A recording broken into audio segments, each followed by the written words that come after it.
Sebagai remaja, pasti kita semua pernah belajar, baik untuk ulangan, kuis, ataupun yang lainnya. Tapi kalian pernah tahu nggak sih proses yang terjadi dalam otak kita saat kita belajar? Yuk simak penjelasannya. Saat kita belajar, pasti kita akan berusaha untuk fokus ke hal yang harus kita pelajari.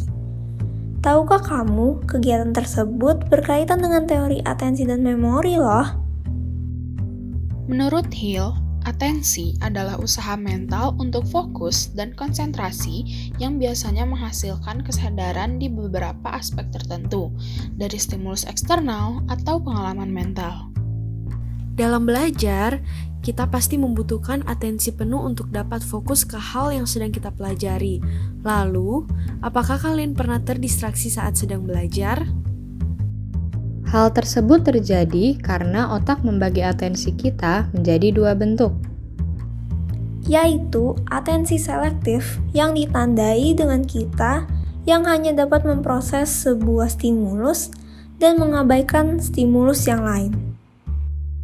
Lain halnya dengan bentuk atensi selanjutnya, yaitu atensi yang terbagi.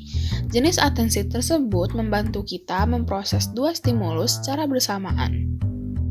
Dalam belajar, kalian juga pasti harus mengingat atau merecall materi-materi yang telah dipelajari ketika dibutuhkan.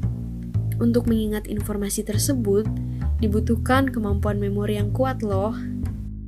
Memori sendiri adalah kemampuan menyimpan informasi sehingga dapat digunakan lagi di masa yang akan datang. Informasi yang didapat akan melalui 3 proses.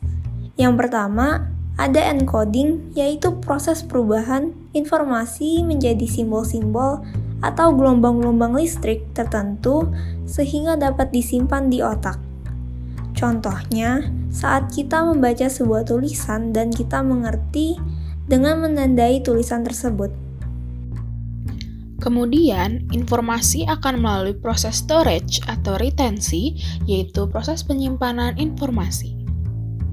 Terakhir, ada retrieval, yaitu proses memanggil kembali informasi yang telah disimpan. Tahukah kamu, dalam belajar kita pasti berusaha untuk mengingat informasi-informasi yang kita butuhkan. Di saat itulah kita mengenal istilah chunk.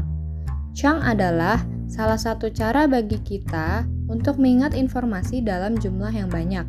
Dengan menggunakan chunk, kita dapat mengingat informasi-informasi tertentu dengan mengelompokkan informasi tersebut dengan kategori tertentu, sehingga informasi tersebut lebih mudah diingat. Namun, kita pasti pernah lupa terhadap suatu informasi, padahal hal itu sudah pernah kita pelajari. Peristiwa tersebut berhubungan dengan tempat di mana informasi tersebut disimpan.